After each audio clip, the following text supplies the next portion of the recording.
आज का युग है टेक्नोलॉजी का, इंटरनेट का और स्पेस का। इसी वजह से इस सेंचुरी में अगर किसी भी देश को विश्व गुरु बनना है या ग्लोबल सुपर पावर बनना है तो हेल्थ, इंफ्रास्ट्रक्चर, एजुकेशन के साथ साथ स्पेस टेक्नोलॉजी भी उतना ज्यादा इंपॉर्टेंट रोल प्ले करेगा।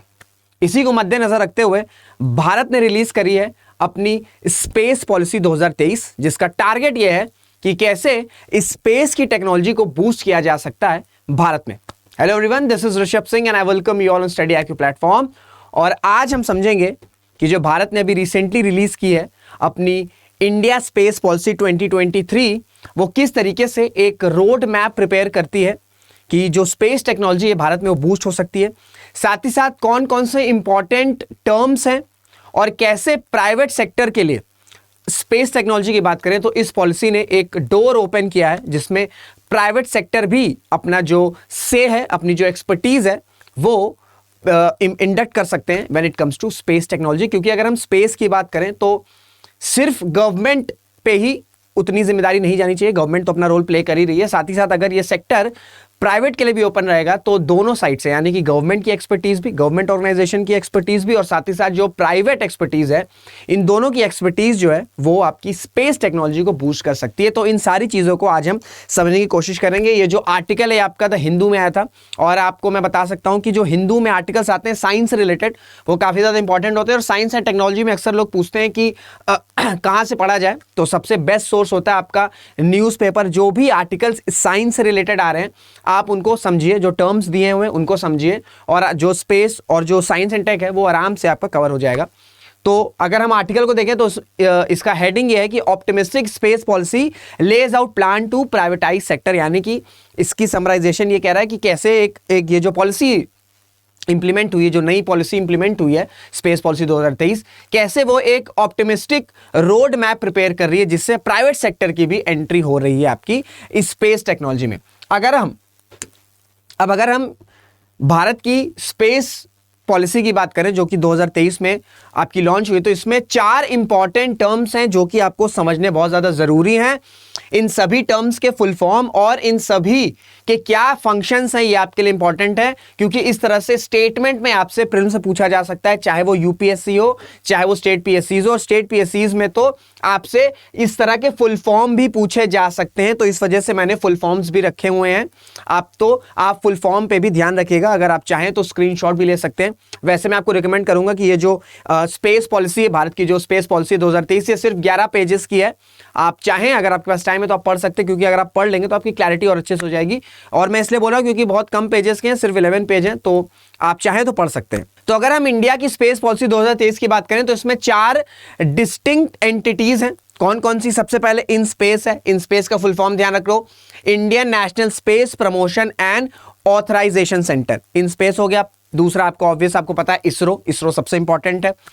फिर है आपका NSIL और लास्ट में आपका है डिपार्टमेंट स्पेस। डिपार्टमेंट स्पेस आपकी नोडल मिनिस्ट्री है जो कि आपका इंप्लीमेंट करेगी ये जो इंडिया स्पेस पॉलिसी है 2023 की। तो हम एक एक करके सारे एंटिटीज के फंक्शंस को समझने की कोशिश करेंगे, क्योंकि इस तरह से आपके सेंटेंस में पूछे जा सकते हैं प्रिलिम्स में, और मेंस में आपसे पूछा जा सकता है कि आपको एनालिसिस करनी है आपकी इंडिया स्पेस पॉलिसी की, उसके जो भी इंपॉर्टेंट है निटी-ग्रिटी टर्म्स हैं, एंटिटीज हैं, वो एक्सप्लेन करना। और साथ ही साथ ये जो पॉलिसी है वो किस तरीके से स्पेस टेक्नोलॉजी को बूस्ट कर सकती है भारत में। तो प्रीलिम्स के लिए भी इंपॉर्टेंट है और मेंस के लिए तो इंपॉर्टेंट है ही। तो अगर हम पहले एंटिटी की बात करें वो है आपका इन स्पेस। फुल फॉर्म में आपको बता चुका हूं, इन स्पेस का फुल फॉर्म है आपका Indian national space promotion and authorisation centre. अब पहले ये समझो कि ये जो 4 एंटिटीज है ये क्यों की गई हैं। देखिए, अगर हम इसरो की बात करें तो ISRO space launch, missile launch, ये सारी चीजें करते हैं। साथ ही साथ जितने भी ऑपरेशनल्स काम है, ठीक है, जितने भी ऑपरेशंस इन्वॉल्व होते हैं ना, किसी भी ऑर्गेनाइजेशन में ऑपरेशन भी एक इंपॉर्टेंट पहलू होता है। तो इसरो जो है जहां पे अपनी वो टेक्नोलॉजी पे काम कर रहा है, स्पेस पे काम कर रहा है, रॉकेट्स पे काम कर रहा है, किस तरीके से नई नई टेक्नोलॉजी इवॉल्व हो सकती है, उन्हीं के साथ साथ इसरो पे ऑपरेशनल्स, अपनी ऑर्गेनाइजेशन की ऑपरेशंस का भी काम था, दूसरे देशों से कोलैबोरेट करने का भी काम था। तो इस वजह से जो काम था, जो बर्डन था इसरो पे वो ज्यादा था। इसी वजह से ये 4 एंटिटीज जो है वो फॉर्म की गई हैं और इसरो को इसरो का काम यह है कि कैसे नई नई टेक्नोलॉजीज वो इवॉल्व कर सकती हैं, किस तरह से नए नए रॉकेट्स वो हैं वो इंप्लीमेंट कर सकते हैं। तो यानी कि जितनी भी टेक्नोलॉजिकल पार्ट है, जितनी भी एक्सपर्टीज पार्ट है, जितना भी इनोवेशन का पार्ट है, वो सिर्फ इसरो को प्रोवाइड कर दिया गया है। और बाकी जितने भी, चाहे ऑपरेशंस की बात आ जाए, चाहे कमर्शियल फंक्शंस की बात आ जाए, चाहे परमिशंस की बात आ जाए, उन सभी फंक्शंस को डिफरेंट डिफरेंट एंटिटीज में बांट दिया गया है। तो इन चारों एंटिटीज को, इन चार एंटिटीज का बनाने का ऑब्जेक्टिव यह है कि इसरो के पास सिर्फ और सिर्फ कैसे नई टेक्नोलॉजी इवॉल्व हो सकती है, किस तरह से और इनोवेशन आ सकता है, कैसे और लॉन्चेस हो सकते हैं, किस तरह से और मिसाइल्स आ सकते हैं, रॉकेट्स लॉन्च हो सकते हैं, किस तरीके से और टेक्नोलॉजी जो है इवॉल्व हो सकती है। यानी कि जितना भी टेक्निकल काम है वो अब सिर्फ इसरो का है, और जितने भी कमर्शियल फंक्शंस हो गए, आपके ऑपरेशनल फंक्शंस हो गए, वो डिफरेंट डिफरेंट एंटिटीज में बांट दिया गया है। तो ये सबसे इंपॉर्टेंट चीज है कि इन चार एंटिटीज का ऑब्जेक्टिव क्या, ऑब्जेक्टिव यही है कि इसरो के पास सिर्फ और सिर्फ एक्सपर्टीज, इनोवेशन, टेक्नोलॉजिकल, ये सारी चीजें, जितनी भी टेक्निकल चीजें हैं वो सिर्फ इसरो संभाले, और बाकी जो भी फंक्शंस हैं वो डिफरेंट डिफरेंट एंटिटीज में बांट दिया गया है। तो ये एक इंपॉर्टेंट चीज है, इसको ध्यान में रखना कि इसी वजह से ये चार एंटिटीज को फॉर्म किया गया है। तो अगर हम इन स्पेस की बात करें तो इसका फुल फॉर्म बता दिया हूं। अब ये आपका एक सिंगल विंडो क्लियरेंस की तरह काम करेगा कि किस तरीके से स्पेस लॉन्चेस, अब कोई भी स्पेस लॉन्चेस होती है तो उसमें भाई विंडो की क्लियरेंस इंपॉर्टेंट होती है।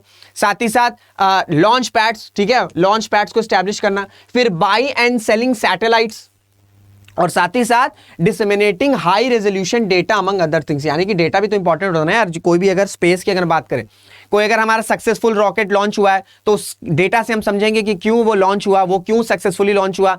अगर कहीं को कोई रॉकेट जो है वो उतने सक्सेसफुली लॉन्च नहीं हो पाया तो हम डेटा से समझेंगे कि अच्छा क्या प्रॉब्लम्स थी, क्या इश्यूज थे, और उस डेटा के बाद से हम रेक्टिफाई कर सकते हैं अपनी मिस्टेक्स को। तो ये सारी चीजें, यानी कि जो सिंगल क्लियरेंस विंडोज है, चाहे वो लॉन्च पैड को स्टैब्लिश करना हो जाए, साथ ही साथ बाय और सेल करना हो जाए सैटेलाइट, ये सारी फंक्शंस किसके पास में आ गई है, ये सारी फंक्शंस आ गई आपका इन स्पेस के पास। और साथ ही साथ जो भी इंडस्ट्री स्टैंडर्ड्स हैं, फिर आइडेंटिफाइड स्पेस एक्टिविटीज जो भी है, और साथ ही साथ क्या होता है कि हम एकेडमिक्स, देखिए हमारे देश में हर साल लाखों इंजीनियर्स निकलते हैं, बहुत सारे यहाँ पे टेक्निकल इंस्टीट्यूट्स हैं, पर क्या होता है कि हम अपने इंजीनियर्स का, जो हम इंजीनियर्स पास आउट कर रहे हैं, जो हर साल इतने इंजीनियर्स निकल रहे हैं, हम उनको टैप नहीं कर पाते हैं, हम उनकी एक्सपर्टीज को टैप नहीं कर पाते हैं।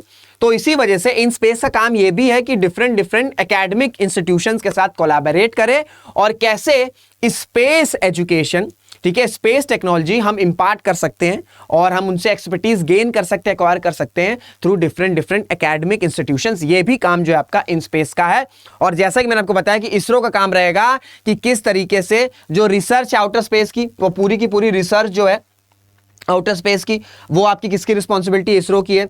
साथ ही साथ किस तरीके से नई स्पेस टेक्नोलॉजीज डेवलप की जा सकती है, ताकि इंडिया अपना जो एज है इन टर्म्स ऑफ इंफ्रास्ट्रक्चर हो गया, स्पेस ट्रांसपोर्टेशन हो गया, स्पेस एप्लीकेशंस, ये सारी चीजें जो हैं, ये सारी रिस्पॉन्सिबिलिटी इसरो के पास है। और इसरो जो है, मैंने आपको बताया कि जितने भी ऑपरेशनल फंक्शंस हैं, कमर्शियल फंक्शंस हैं, उनसे ट्रांजिट आउट करके सिर्फ और सिर्फ जितनी भी टेक्नोलॉजी है, जैसे कि स्पेस टेक्नोलॉजी को किस तरीके से भारत में इवॉल्व किया जा सकता है, जितनी भी ये इंटेलेक्चुअल चीजें हैं, किस तरह से इनोवेशन किया जा सकता है, कैसे स्पेस टेक्नोलॉजी को बूस्ट किया जा सकता है, वो सारा फंक्शन सिर्फ और सिर्फ इसरो करेगा। और बाकी जो भी ऑपरेशनल चीजें हैं वो किसके पास आ गई, वो आ गई हैं इन स्पेस के पास। क्लियर हो गया। सेकेंड एंटिटी क्या है, सेकेंड एंटिटी आपका NSIL। NSIL का फुल फॉर्म क्या है, NSIL का फुल फॉर्म है आपका न्यू स्पेस इंडिया लिमिटेड। और ये किसको रिप्लेस कर रहे हैं, ये रिप्लेस कर रहे हैं आपका एंथ्रिक्स, ठीक है। एंथ्रिक्स आपका पहले जो था इसरो का कमर्शियल विंग था, उसको रिप्लेस करेगा, उसकी जगह क्या आ गया आपका NSIL। ये भी आपका एक प्रिलिम्स में स्टेटमेंट हो सकता है कि आंतरिक्स को कौन रिप्लेस कर रहा है, कौन सी एंटिटी रिप्लेस कर रही है। तो ऑप्शन है आपका, राइट आंसर है आपका न्यू स्पेस इंडिया लिमिटेड, और शॉर्ट फॉर्म है जिसका NSIL। अब ये क्या करेगा, NSIL will be responsible for commercializing space technologies and platforms created through public expenditure। यानी कि जितना भी कमर्शियल फंक्शंस है, चाहे मैन्युफैक्चरिंग की बात हो जाए, ठीक है, फिर स्पेस कंपोनेंट्स की बात हो जाए, टेक्नोलॉजीज की बात हो जाए, एसेट्स की बात हो जाए, चाहे वो प्राइवेट हो चाहे पब्लिक सेक्टर हो, यानी कि जहां भी कमर्शियल चीजें आ रही हैं, जहां भी कमर्शियल फंक्शंस आ रहे हैं, जहां भी कमर्शियल फंक्शंस इन्वॉल्व हो रहा है, वो कमर्शियल फंक्शंस किसके हाथों में है? वो कमर्शियल फंक्शंस भैया है आपका NSIL यानी कि न्यू स्पेस इंडिया लिमिटेड। क्योंकि इसरो, अगर हम इसरो की बात करें तो एक सक्सेसफुल ऑर्गेनाइजेशन है, एक्सपर्टीज है। इस वजह से जो इसरो है वो ना, जो छोटे देश हैं वहां पे उनके मिसाइल्स लॉन्च कर सकता है, जिससे कि जो पैसे हैं, जो कमर्शियल गेन्स है, वो आपका इसरो जो है वो गेन कर सकता है।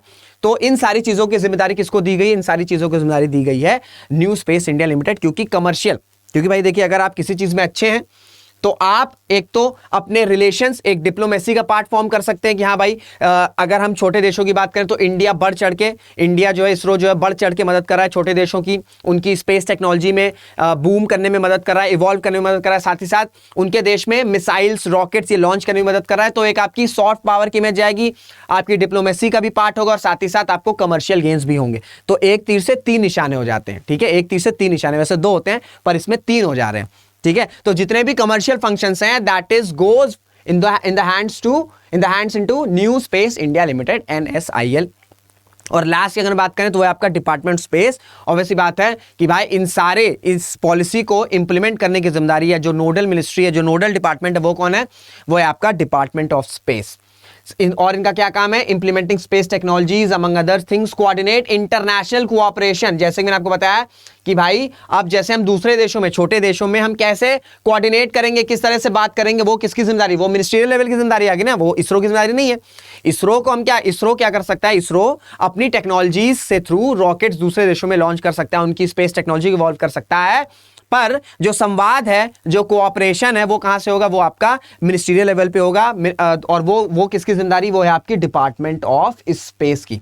तो इस तरीके से चार एंटिटीज बना दी गई है। चार एंटिटीज को अपने अपने काम जो है, चाहे वो ऑपरेशनल का काम बात करें तो वो आपका इन स्पेस है, कमर्शियल की बात करें तो न्यू स्पेस इंडिया टेक्नोलॉजी है, NSIL। साथ ही साथ अगर हम इंटरनेशनल लेवल की बात करें या कोऑपरेशन की बात करें, इंप्लीमेंट की बात करें तो वो आ गया डिपार्टमेंट स्पेस। और साथ ही साथ जितनी भी टेक्नोलॉजिकल डेवलपमेंट है, चाहे इनोवेशन की बात हो जाए, टेक्नोलॉजिकल इवॉल्वमेंट की बात हो जाए, चाहे रॉकेट लॉन्चेस की बात हो जाए, मिसाइल्स की लॉन्च हो जाए, वो सारी जिम्मेदारी किसके पास आ गई? वो सारी जिम्मेदारी यानी कि जितनी भी इनोवेशन की जिम्मेदारी है वो आपकी इसरो के पास है। तो ये चार एंटिटीज के फंक्शंस हैं और ये चारों ही आपके लिए इंपॉर्टेंट है, तो इसको ध्यान में रखना। अब साथ ही साथ ये जो पॉलिसी है जो आपकी लॉन्च हुई है, इंडिया स्पेस पॉलिसी 2023, इसमें प्राइवेट सेक्टर के पार्टिसिपेशन पे भी फोकस किया गया है। Private sector participation has been highlighted as one of the main draws of the new policy. They will be limited to Indian companies and the question whether FDI, यानी कि अगर हम बात करें कि भारत में एक स्टार्टअप का कल्चर है, एक स्टार्टअप का इकोसिस्टम है और बहुत सारे ऐसे स्टार्टअप्स हैं जो स्पेस में काम करना चाहते हैं। पर देखिए, अगर स्पेस टेक्नोलॉजी की बात करें तो ये आपका एक कैपिटल इंसेंटिव सेक्टर है, साथ ही साथ इसमें काफी ज्यादा टेक्नोलॉजिकल इनोवेशन, ये सारी चीजें लगती है। तो अगर गवर्नमेंट एक प्रॉपर पॉलिसी जो है वो डिक्लेयर कर देगी तो इस तरीके से जितने भी स्टार्टअप्स हैं, जो अपकमिंग स्टार्टअप्स हैं, उनको बहुत ज्यादा हेल्प होगी, उनको बूस्ट होगा कि वो आगे आके अपनी जो एक्सपर्टीज है वो स्पेस टेक्नोलॉजी में इंपार्ट कर सकते हैं। क्योंकि अगर हम गवर्नमेंट और प्राइवेट का एक प्रॉपर मिक्स लेके चलेंगे, गवर्नमेंट और प्राइवेट का एक प्रॉपर मिक्स लेके चलेंगे, तो जो आने वाले डेकेड्स है उसमें भारत की जो स्पेस टेक्नोलॉजी है, हालांकि हमारी स्पेस टेक्नोलॉजी बहुत ज़्यादा इवॉल्व हो चुकी है, पर आने वाले दशकों में अगर ये सही से सारी चीज़ें करी गई, अगर इसमें प्राइवेट सेक्टर का भी पार्टिसिपेशन आता है तो ये जो बूम है ये और ज़्यादा हो सकता है। क्योंकि मैं आपको बता चुका हूं कि अगर भारत को ग्लोबल सुपर पावर बनना है तो साइंस, स्पेस टेक्नोलॉजी, ये सभी का एक इंपॉर्टेंट रोल है। हम सिर्फ इंफ्रास्ट्रक्चर या एजुकेशन, हेल्थ, ये सारी चीजें तो इंपॉर्टेंट है ही, साथ ही साथ जितना भी टेक्नोलॉजी डेवलपमेंट हो रहा है इस पे भी भारत को उतना ही फोकस करना है। क्योंकि तभी हम एक बड़े स्टेज पे, ग्लोबल स्टेज पे अपने को पोर्ट्रे कर सकते हैं कि हाँ भाई, चाहे किसी भी चीज की बात करें, चाहे हेल्थ की बात करें, चाहे जॉब्स की बात करें, चाहे इंफ्रास्ट्रक्चर की बात करें, चाहे कनेक्टिविटी की बात करें, चाहे टेक्नोलॉजी की बात करें, चाहे स्पेस की बात करें, सब में भारत जो है अपनी एक्सपर्टीज जो है वो अचीव कर रहा है या अचीव कर चुका है। So it is very important कि अगर प्राइवेट सेक्टर का पार्टिसिपेशन आएगा तो ऑब्वियसली बात है स्पेस टेक्नोलॉजी को और बूस्ट मिलेगी। साथ ही साथ ये जो पॉइंट है ये आपका प्रिम्स के लिए और स्पेसिफिक है। मैंने तो आपको 4 एंटिटीज के बारे में बताया। साथ ही साथ ये एक इंपॉर्टेंट है, इसको देखो क्या कह रहा है। In enabling open satellite data access, satellite images with a ground distance greater than 5 metres would be freely available, यानी कि जो भी सैटेलाइट इमेजेस है, ठीक है, जो भी सैटेलाइट इमेजेस है जहां पे दोनों इमेजेस की जो डिस्टेंस है, जहां पे दोनों इमेजेस की जो डिस्टेंस है वो 5 मीटर से ज्यादा है, 5 मीटर से ज्यादा है, तो वो पब्लिक के लिए अवेलेबल रहेगी and that is for free, that is for free. साथ ही साथ हाउएवर दोज विद जीएसडी, यानी कि जो आपका ग्राउंड सैंपल डिस्टेंस है, जिसकी डिस्टेंस 30 सेंटीमीटर से कम है, 30 सेंटीमीटर से कम है, उसको अगर पब्लिक के लिए अवेलेबल करना है तो उसमें इन स्पेस की परमिशन लगेगी। ऑब्वियस सी बात है, क्योंकि भाई नेशनल सिक्योरिटी की इश्यूज है। तो ये आपकी इंपॉर्टेंट चीज है कि दो इमेजेस की अगर ग्राउंड डिस्टेंस सैंपल्स 5 सेंटीमीटर से, ठीक है, सॉरी 5 मीटर से अगर ज्यादा है तो वो पब्लिक के लिए अवेलेबल की जा सकती है, दैट इज फॉर फ्री। और अगर वही दो इमेजेस की जो ग्राउंड सैंपल डिस्टेंस है अगर 30 सेंटीमीटर से कम है, 30 सेंटीमीटर से कम है, तो उसको अगर पब्लिक के लिए अवेलेबल करना है तो इन स्पेस की परमिशन लगेगी। ठीक है, ये आपका एक प्रीलिम्स के लिए इंपॉर्टेंट पॉइंट है, इसको या तो स्क्रीनशॉट कर लो या तो इसको नोट डाउन कर लो। अब ऐसा क्यों है ये समझो। देखो, अगर हम जीपीएस की बात करें, अच्छा कमेंट में बताना, टास्क है आपका कि जीपीएस कौन ओन करता है, किस देश के द्वारा ये जो जीपीएस टेक्नोलॉजी है, गूगल मत कर देना, गूगल की बात नहीं कर रहा हूं, किस देश में जीपीएस जो है वो ओन करता है, तो ये आपको कमेंट में बताना, ये आपका टास्क है। ठीक है, तो अगर हम जीपीएस की बात करें तो दो आपके इसमें लोकेशंस होते हैं, एक आपका मिलिट्री जीपीएस होता है, एक आपका मिलिट्री जीपीएस होता है, दूसरा आपका सिविलियन जीपीएस होता है। सिविलियन जीपीएस तो जो भी आप देखते हो कि जोमेटो हो गया, चाहे वो मैप हो गया, आपको कहीं जाना है और आप मैप में लोकेशन डालते हो, तो वो सारी चीजें क्या है, वो आपका सिविल जीपीएस है। वहीं अगर हम मिलिट्री जीपीएस की बात करें तो ये एक्यूरेट होता है भाई, एक्यूरेट होता है, एकदम एक्यूरेट होता है। ऑब्वियसली बात है भाई, मिलिट्री जीपीएस को, अगर मिलिट्री को किसी भी अनआइडेंटिफाइड पर्सन की या ऑर्गेनाइजेशन की लोकेशन को डिटेक्ट करना है तो एकदम एक्यूरेट लोकेशन की, एकदम एक्यूरेट लोकेशन चाहिए। इस वजह से मिलिट्री जीपीएस की बात करें तो वो पूरी तरीके से एक्यूरेट होता है। वहीं अगर हम सिविलियन जीपीएस की बात करें तो इतना एक्यूरेट नहीं होता है, एक्यूरेट होता है पर उतना नहीं। कई बार आपने देखा होगा कि आपने कोई कैब बुक करी है और आपका कैब ड्राइवर जो है वो आ गया है और वो कह रहा है कि हम भी लोकेशन पे, आप भी लोकेशन पे, पर मिल नहीं पाते हैं क्योंकि एग्जैक्ट लोकेशन नहीं रहती है।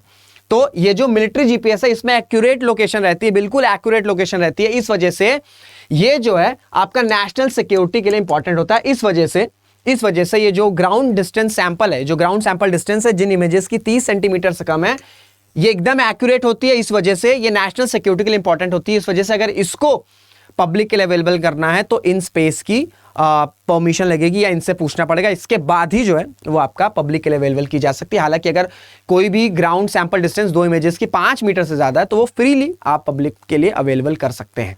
तो ये पूरा था आपका जो भारत की स्पेस टेक्नोलॉजी है 2023 की जो गाइडलाइंस है वो पूरी तरीके से मैंने आपको बताया। प्रीलिम्स के लिए क्या इंपॉर्टेंट है वो सारी चीजें बताती है, साथ ही साथ मेंस के लिए क्या हो सकता है। मेंस के लिए आप तो सबसे पहले पूछा जा सकता है कि explain the nitty-gritties of India space policy 2023 और किस तरीके से ये जो पॉलिसी है ये भारत की स्पेस टेक्नोलॉजी को बूस्ट कर सकती है। तो इसमें मैंने आपको टर्म्स बता दिया, एंटिटी बता दिया, क्योंकि अगर इसरो के पास अब सिर्फ और सिर्फ टेक्नोलॉजिकली काम है, उसको ना ऑपरेशन से मतलब है, ना उसको कमर्शियल से मतलब है, ना उसको कोई परमिशन से मतलब है, तो इसरो जो है वो एज अ होल इनोवेशन पे और फोकस करेगा, टेक्नोलॉजिकल डेवलपमेंट पे और फोकस कर सकता है, और मिसाइल लॉन्चेस पे फोकस कर सकता है, और रॉकेट्स लॉन्चेस पे फोकस कर सकता है। तो इस वजह से एक ये पॉइंट हो गया। दूसरा, प्राइवेट सेक्टर, जो प्राइवेट सेक्टर की एंट्री है ये भी एक इंपॉर्टेंट है, क्योंकि प्राइवेट सेक्टर के पास भी एक्सपर्टीज है, इनोवेशन है, ठीक है, टेक्नोलॉजिकल डेवलपमेंट है, सिर्फ उनको एक रोड वे देना है, एक रोड मैप प्रोवाइड करना है। तो इन दो पॉइंट्स की वजह से ये जो टेक्नोलॉजी है, ये जो स्पेस, इंडिया स्पेस टेक्नोलॉजी है, इंडिया स्पेस पॉलिसी 2023 है, ये आपका भारत में स्पेस टेक्नोलॉजी को काफी एक अहम रोल प्ले कर सकती है when it comes to boosting space technology in India. So ये सारी चीजें मैंने आपको बता दी, प्रीलिम्स के लिए क्या इंपॉर्टेंट है, मेंस के लिए क्या इंपॉर्टेंट है। उम्मीद करता हूं आपको समझ में आएगा। अगर कोई भी डाउट हुआ करे तो मैं आपको बताया हूं कि आप कमेंट्स में अपने डाउट को पिन डाउन कर सकते हैं। और सेशन को पहले एक चीज बोलूंगा कि अगर आपको सीरियसली कभी यूपीएससी की या स्टेट पीएससी की तैयारी करनी है तो आप स्टडी IQ में एनरोल कर सकते हो। गलती से ये प्राइस मत पे कर देना, आपको सिर्फ मेरा कोड इंडक्ट करना है, my code is RS Live, and जैसे ही आप मेरा कोड इंडक्ट करोगे you will be able to purchase this combo course on a discounted price, and the discounted price is 21,999। So ये छोटी सी इंफॉर्मेशन देनी थी। मुलाकात करेंगे आपसे अगले वीडियो में, तब तक ना ध्यान रखिएगा, मेहनत करते रहिएगा, खुश रहिएगा। जय हिंद, जय भारत।